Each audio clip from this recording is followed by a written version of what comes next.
Are we back in business? Okay, we have audio, so sorry. Should we start that again? Yeah, exactly. Is anybody actually tuned in? 7 people. Those 7 people out there, you guys, you early adopters, thank you for joining in. What I was talking about, we'll just fast forward through a little bit. The Automobilia, great way to get involved in the hobby if you're new to the world of classic car ownership, because I know a lot of people out there might have lots and lots of cars. Other people may be looking at it going, I fancy an old sign or something.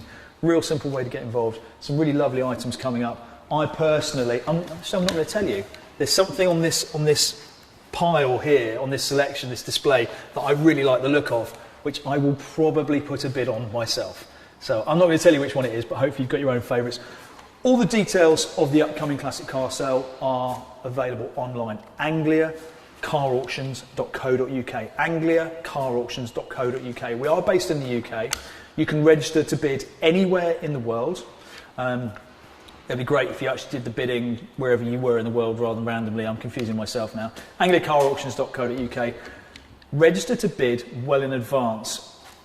Auctions are very exciting places. They're very emotive places, a lot of things going on, and often the pace is very quick as well. Our very experienced auctioneer, Jim, the hammer goes up and down, okay? He's moving through those lots. What you want to be in the position at the time that your lot comes across that you're really interested in is perfectly prepared. You want to have had the vehicle inspected or seen it yourself. You want to be prepared to bid to a set price that you're happy with. All the little things. You want to know the buyer's fees, even write down the percentage of buyer's fees that you'll pay at a certain price.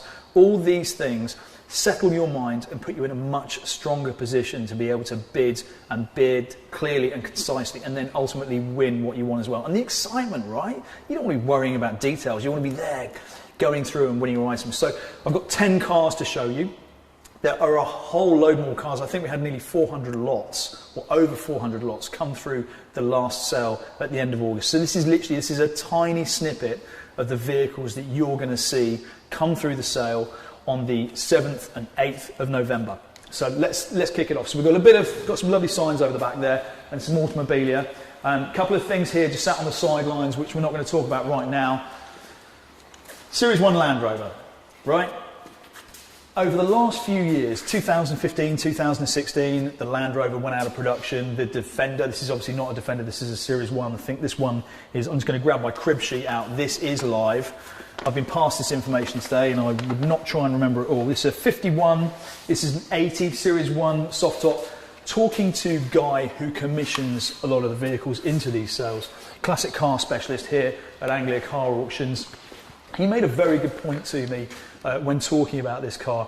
It has got some lovely, lovely patina and originality on it, but it's not totally original, right? It's had some paint on the wings. Who knows? Since 1951, it could have had. It's brilliant. Yeah, it's got a new set of retrimmed seats in it.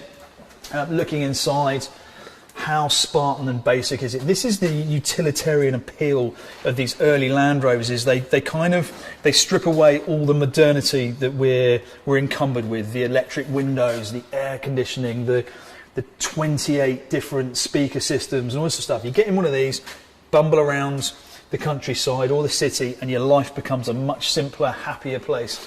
People smile, they wave, they get involved. And like Guy said, and I mentioned just a minute ago, it's not overly restored. You know, you can park it somewhere and not be too worried about it. Lovely bit of aging to the canvas on the tilt. I wouldn't for a second think that was original. If this was still original nearly 70 years later, that would be some pretty incredible canvas. It's an organic material. So Series 1 there. Let's see what the details on this one is. Recently fitted with a new hood, fuel tank and retrimmed seats. So yeah, the hood is relatively new, although it's got a lovely bit of aging to it. Maybe that's some patina. Previous owner advised that it was featured on the front cover of the 2006 edition of the Land Rover Club's Legend magazine. Running well and benefiting from a good gearbox, spare keys, mileage recorded at 37,442. Lovely thing. How could you not fall in love with it? And also not too big as well. So if you're a bit limited on space, sneak it in somewhere, no one will ever notice. Unlike this bad boy, this is a personal favourite, seriously. I think, where are we? Just click over so I get the year correct, because it's got some number plates displayed on the windows. It's got some etched number plates. This car came in from South Africa in 2016, so it's a 74. It's the 260 Datsun. In the UK, an incredibly rare car for numerous reasons. Japanese cars during the 1960s and 70s, the uptake in the British marketplace was not huge, so they were never here in great numbers. Our roads and our climate, not particularly kind, so a lot of them suffered from a lot of rot. And obviously, because there wasn't tons and tons of dealers, you didn't have massive amounts of new old stock parts lying around throughout the 80s and the 90s when these cars, when the values dropped on them, which meant that they maybe weren't looked after and they didn't survive. So to find one in this condition, it's come from a hot climate down in South Africa. It's right-hand drive, so fits in on British roads perfectly. And just think about it, 1974, okay? A similar sort of age, it's got the straight six, I think it's the L series engine in it. Says here, it's recently benefited from a new water pump, distributor, leads, plugs, battery, service items. All this information, you can find all of this on the angliacarauctions.co.uk website. So all the lots have this brief description and some photos. Estimate on this, 10 to 12 grand. 10 to 12 grand. Depending on your interest, that might sound like a great price, but you might also think, that's a lot of money. But look at it. 1974, comparative would have been Ford Granada Coupe, V6, nice car, velour interior and all this stuff, but fascinating, right? It's got wind-up front windows, and I won't turn the ignition on, although it does run, it sounds lovely. It's got electric rear windows. So because there's not enough room in the back to wind it down, you've got an electric rear window and a keep fit spec front one. Have a little look on that interior whilst you're there, mate. So it's an auto. I think is it 3-speed auto? Yeah, 3-speed auto. Got the vinyl roof. I don't know about the underside, but it's come from a lovely warm climate. It's not for me to decide whether you should buy this car or not, but basically you should buy this car. I'm just going to put that out there. So it's been in a private collection for the last 4 or 5 years over here in the UK, and now who knows where it's going to go, right? It's an interesting one because in the home market of Japan, incredibly rare car, very well sought after. These things are getting to the point now, and you can see a couple of the cars in the background there, which we're going to come to, which they may well be shipped abroad, and we are open to bidders globally. Absolutely, at the end of August, in the last sale, we had people logging in from all four corners of the world. I was going to say there's far more corners to the world. Confusing myself again. Right, we'll move on from the Datsun there, the 260C.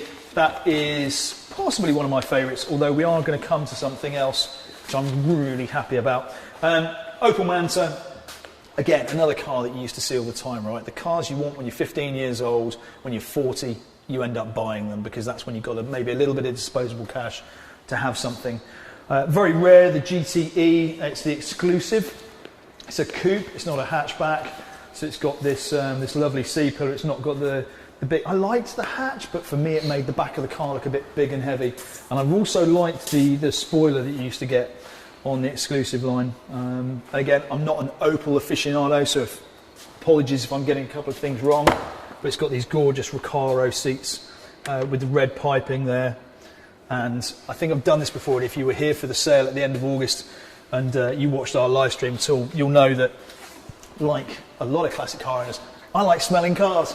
So it is exactly, it's that mix of velour and petrol.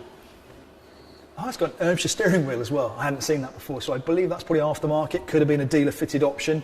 5-speed manual, just a really lovely thing. It's got the sunroof in it. Jump in it, take it to a show, or just use it, right? So that's the Opel Manta. And now, round behind the camera, we've got a proper... This to me sums up Anglia Car Auctions and the classic car sales here. So Anglia Car Auctions, very, very long established car auction site. We have, I say we, The site is approximately 4 acres. There are modern car sales here. So it's not just a name, okay? It's an entity. It's a living, breathing collection of people who bring this energy together to make this happen. It means as well, if you're submitting a car for the Classic Car Auction, it can be here weeks in advance of the sale. So it's October the 25th, roughly at the moment. The sale, you can see the sign up there, next Classic sale, Saturday the 7th of November, Sunday the 8th of November. It's a good few weeks away and the cars are here, right? They're ready to go. So it's not one of those places where you have to deliver your car the day before to an event and then make sure it's collected the day after. You get charged hundreds of pounds for storage, all those sorts of things. Fees to enter your car, if you want to, these 3 cars here, which I will get to, I promise, £75 plus VAT to enter the car. The buyer's fees, I believe, are about 6% plus VAT. And all these details on the angliacarauctions.co.uk website, and you can register to bid there, and you really should register well in advance if you can. I would, if it just, you don't even have to bid, right? It just settles your mind. If you know it's all done, because of COVID-19, we're doing this, and also it means that there's a reduced staff in the office, and you have to speak to somebody in the office. You have to place a deposit, and that deposit can be discussed at the time because they will gauge what if you're going to bid on a £200,000 car, they might like a larger deposit. On a lower value car, not a problem, lower value deposit. So that's open negotiation, but you need to do that, go through that process, and obviously to do that on the day of the sale is incredibly problematic and stressful for everybody involved. So well in advance, register to bid, get involved. You can then sit back and relax and just enjoy the auction on the day. So 1938 Triumph Dolomite. Now when you say Triumph Dolomite, you see the 1970s Unipart touring cars. Look at this. What happened to Triumph, right? They disappeared in a mess in the late 80s, early 90s, I think it was, in a mix-up between Honda and the Triumph Acclaim and Triomatics and all sorts of things.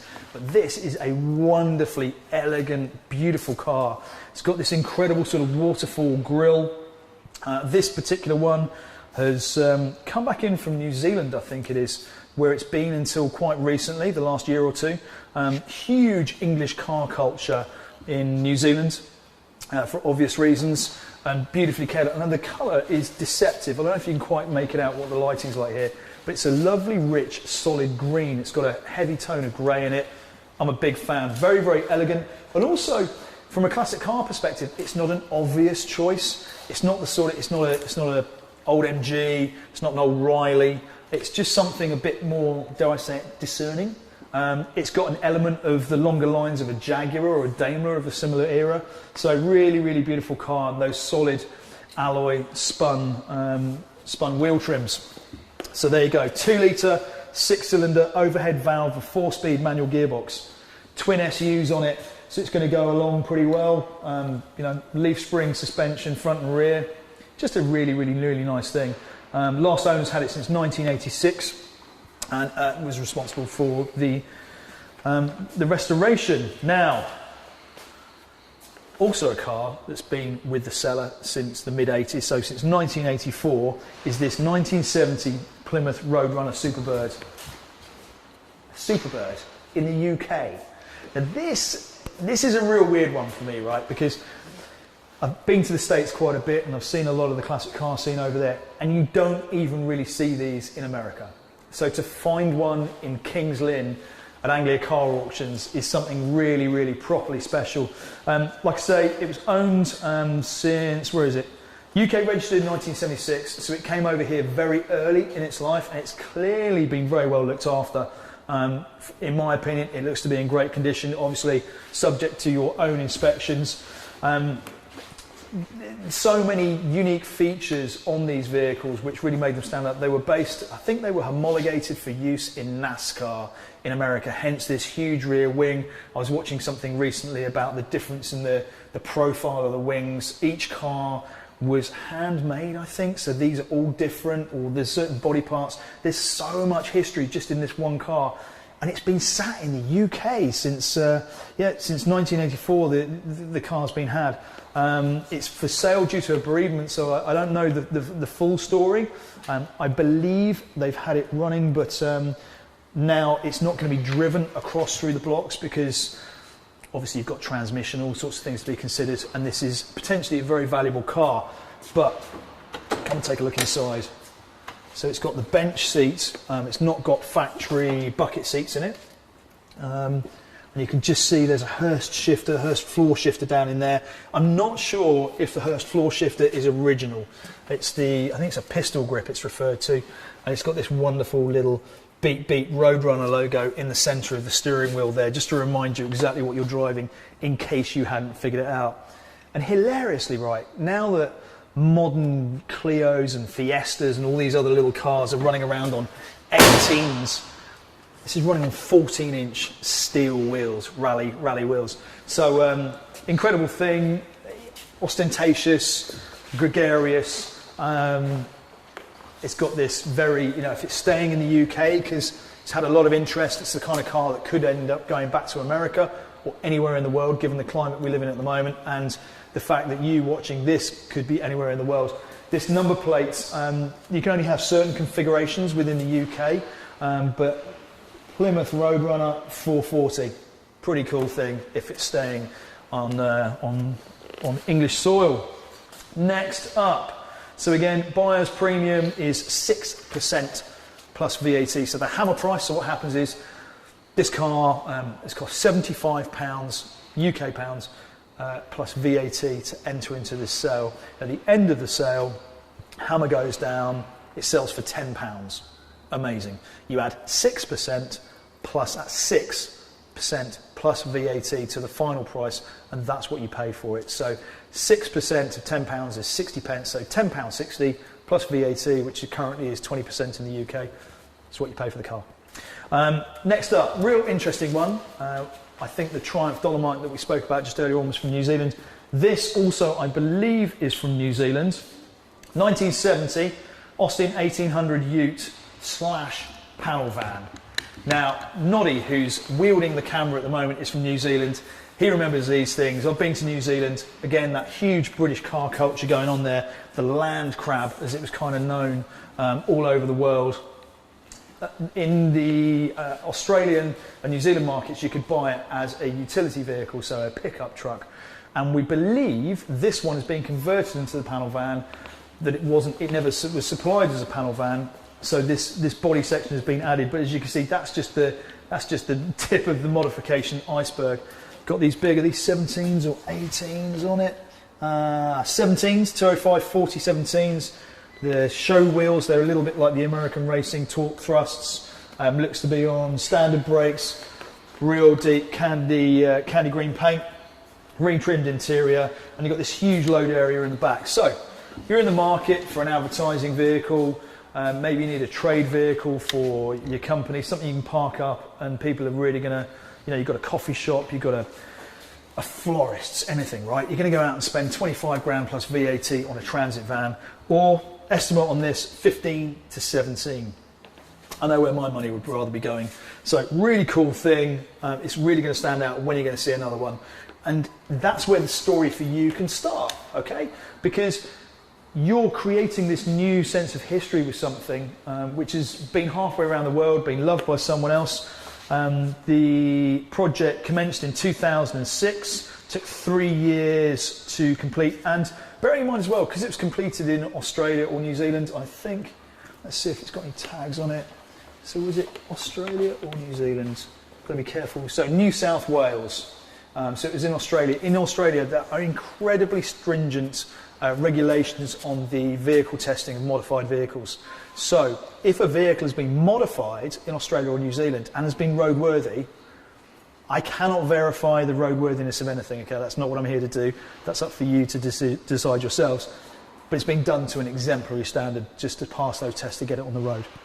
So 37,163 recorded miles, current V5 and an MOT history. It's been in the UK since 2014 with history all the way through as well. So really complete, nice, unique project that go find another one, right, and decide to buy that one, because you're just not going to. Now, something a little bit special, a little bit interesting. because that's what we wanted to show you in this advanced kind of preview of what was going on in the sale. And now you start to get a little bit of a hint of what else is going to be coming across the auction block in the sale that's coming up 7th of November and the 8th of November 2020. So here we have from Tim Norton Ford dealers. They're based over in Leicester somewhere. I think Tim himself is still heavily involved with the dealership. And this is all just knowledge I've gained today from talking to Guy in the office. This first one I'm going to come to, you go, classic car auction, Bryn? What are you talking about? It's a virtually brand new car. But this Focus RS, and again, please do your own research. I believe Ford are discontinuing usage or the discontinuing sale of the Focus RS. So, last of the line, okay? And we know what happens with last of the line Fords. This one, direct from the dealer, has not been PDI'd, so it's not had its pre-delivery inspection. It has 48 miles from new, under 50 miles, so 48 miles from new.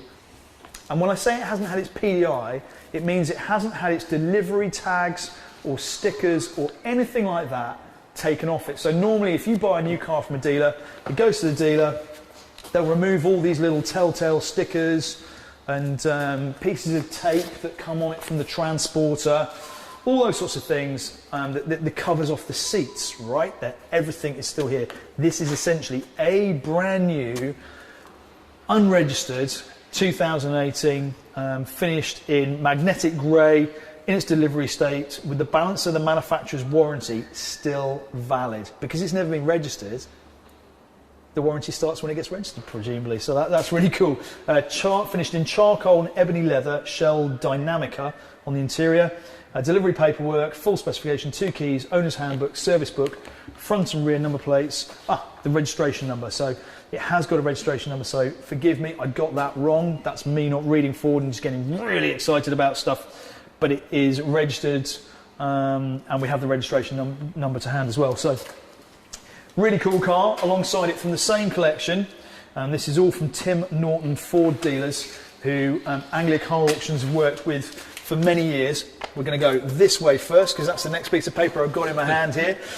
We've got the 83 Ford Escort RS 1600. So kind of the pre-runner to the RS Turbo.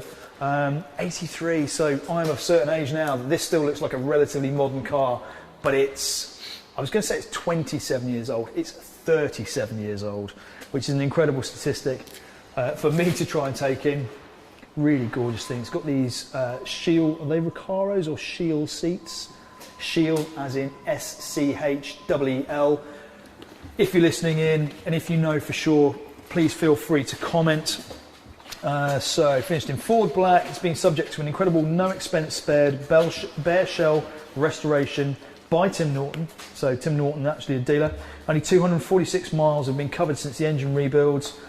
Been owned since 2011, and prior to this was retained by the owner since 1994. So only a couple of owners since the mid 90s. And yeah, it's got the breakdown of the restoration is provided, covering everything that's been done, and it's got history file with it as well, containing restoration images, MOTs dating back to the 80s and 90s, the original service book, copy of older V5s, and the mileage is recorded at 246. So the mileage is recorded at 246 miles, and yeah, what a wonderful thing, right? And it's not an RS Turbo. I like RS Turbos, don't get me wrong. It's not an XR3, so the RS 1600i, kind of a much rarer car, rear pop-outs on it. Not hugely proficient in the difference in specifications between the Mark III Escorts, so forgive me, but I think this spoiler is unique to the RS 1600. I think things like the airbox, it's got that slightly deeper front down, but no side skirts. I don't know, the Data Post touring car, stuff like that, they were really cool. I think they were maybe early RS turbos. So estimate on this 17 to 19. Again, like I referenced on the Focus RS there, the Fords, the working class heroes, right? They were everywhere, and then they're not. So a lot of people are passionate about them. A lot of people are interested in them. Again, a lot of interest. It's got great history. It's come from a great home. So as has now, I don't know if you saw I don't know if you saw Top Gear very recently, if you're watching this fairly current, new, when this has been released. I think Chris Harris drove one of these recently, Mark 1 Focus RS. I can remember when this car first came out, being kind of wowed by it. I wasn't a huge fan of it, I've got to be honest, but they've really aged well. They're quite a simple design, the wheels aren't overly complicated. That 5-spoke OZ Racing, again, really, really beautiful car. It's come from the same collection from Tim's place. So, you know, well, there it is. There's the original, yeah, and the dealer plates as well. How lovely is that? What a cool logo. So 53 plate, what's that? 2002, 2003. It's the sort of thing, right? Pick this up, stick it in a garage, take it out once in a while, have some fun with it. I just don't see how you're going to lose money on it. I am not a financial advisor, and trust me, I've made some woeful classic car buying decisions in my life, but that's one I'd quite happily get involved with. Over here, possibly one of the easiest ways and inexpensive ways into Ferrari ownership, the 75 Ferrari Dino 308 GT4. Just such a simple, lithe design. For me, it's got very short overhangs at either end. Got the mid-mounted motor here. What is it? 2,926 cc's. Purchased from here, from us, in 2017. It's been pretty much unused since. It's an original right-hand drive car. Mileage of 103,000 miles. 894 is warranted. Supported by extensive history, including a comprehensive record and photos of maintenance and work undertaken. Apart from some very minor paint blemishes, it is described by the vendor as an excellent example. 8 registered owners. So it's a good, all-round, workable, usable car. Just such a cool mid-70s design, right? I mean, probably designed in the early 70s. Just something you can jump in and enjoy. We're going dead for 2.6. Back in a second. So we're going to go, shall I? We're going dead in a minute because we're going to swap batteries, so bear with us.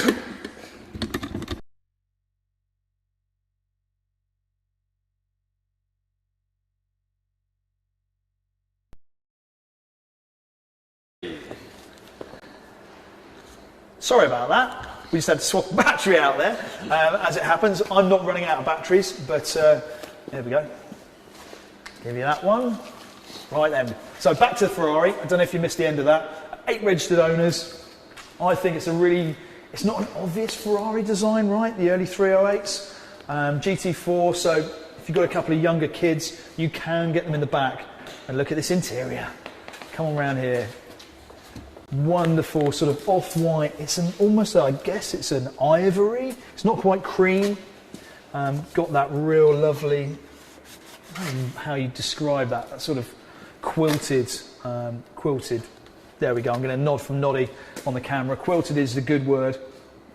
So yeah, I'm not particularly a Ferrari fan, but I like, and this is why we pulled some of these cars out for you, because they can demonstrate maybe not the obvious path into classic car ownership. Estimate on this is 38 to 44,000 pounds. If it's sold for 40,000 pounds, you would pay 6% premium on top of that, plus VAT. So these the buyer's premium is a lot lower than you may be used to in the classic car auction market. But yeah, I think it could potentially offer really great value for money. Ferrari Dino 308 GT4, skipping forward a couple of decades, but a real timeless design as well. 2006 Aston Martin Vanquish, it's in left-hand drive, 5.9 litre V12, jet black metallic with two-tone black and red interior. It certainly is. And it's not that garish, bright pillar box red. It's more of a blood, almost not ox blood, sort of solid red colour. Vanquish formed part of a significant Aston Martin collection since 2009. All these details, okay, all these details are on the website, angliacarauctions.co.uk. The sale is Saturday the 7th of November, Sunday the 8th of November. The Vanquish, just recently, Ian Callum, who originally led up the design team and designed this particular shape, left his role as chief designer at Jaguar and set up on his own as Callum Designs, and has revisited the design of this car because it was one of his all-time favourites. And a real interesting little point is he said at the time that they made this car, which is getting on for, it's 2006, 14-year-old car, the design is obviously older than that. This piece of trim here, they couldn't make it in one piece. So the technology didn't exist to do it at a cost-effective price point, so they could make this trim here in one piece. So he's now revisited the design and now makes it in one piece, as well as a whole host of other stuff going on. But it just goes to show, if the man who originally designed the car is responsible for the design, fell in love with it so much, it's a really, really special place to be. So 2006, it's got an estimate of £72,500 to £80,000. What's it going to do? I don't know. That's down to potentially one of you, if you're registered to bid, if you have interest in this car and you have the funds to make it happen. And that's the great thing, right? There are so many different ways of buying cars these days all over the world. The world has got so much larger and we've become so much more able to engage in this passionate hobby of ours. So get involved, angliacarauctions.co.uk. You're going to find all the details there of how you can register to bid. It's a very straightforward process. It does take a little bit of time. If you try to do it on the weekend of the sale, which is Saturday the 7th of November and Sunday the 8th of November, the team will do everything to make it happen.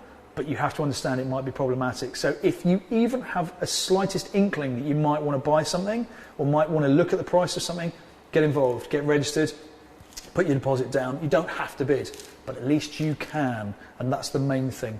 So hopefully we're going to see you online, and if the sale's already passed, you now know how much these have made, right? You can watch back the whole live stream. We're going to leave it live. We're seeing tens and thousands of people watching them. So we really hope you enjoy engaging with it. As ever, the guys here at Anglia Car Auctions are very keen to point out they'd love to have you here. Right now is autumn of 2020. We are operating under COVID-19 guidelines. There's literally just a film crew here, right? There's 4 of us here. There's no one else, which is amazing for me. And I'm going to have a little bit of a wander around and look at some more stuff. We'll see you here online for the sale, start of November, 7th and 8th of November. Come and see what these cars make. We had some incredible results, just flashing back because it's live. And I can just keep on talking. Noddy's replaced his batteries as he looks to the skies. We had an incredible result here, end of August. There was a 1990 Saab 900 Turbo, 10,000 odd miles new, one owner, sold for £22,000. An incredible price achieved there, but a very special car that could not be replicated. And I'd like to think some of the vehicles that we've just shown you now demonstrate that as well, the variety of vehicles you get through here. You can see some of the stuff that's going on in the background. Through the back of that roller shutter, there's another couple of incredible stories, as well as a whole plethora of cars, and there's more that way. And this is just a speck compared to what's going to be here on the sale of the weekend. So get involved. Get your friends round, all sit 2 meters apart, crack open a couple of cold ones maybe, fire up the barbecue in the garage and watch the sale. It's an absolute privilege to be able to stand here and talk to you like this and genuinely get to look at this and this and this and this, and I get so excited about it. So I'm going to sign off now. We're going to do another couple of videos walking around some more of the cars, and there's going to be more stuff online, so subscribe to the YouTube channel. I believe the phrase is subscribe and like, hit that bell, etc, etc, but you know what to do. Get onto the angliacarauctions.co.uk website, register to bid, be here for the sale. We'll see you then.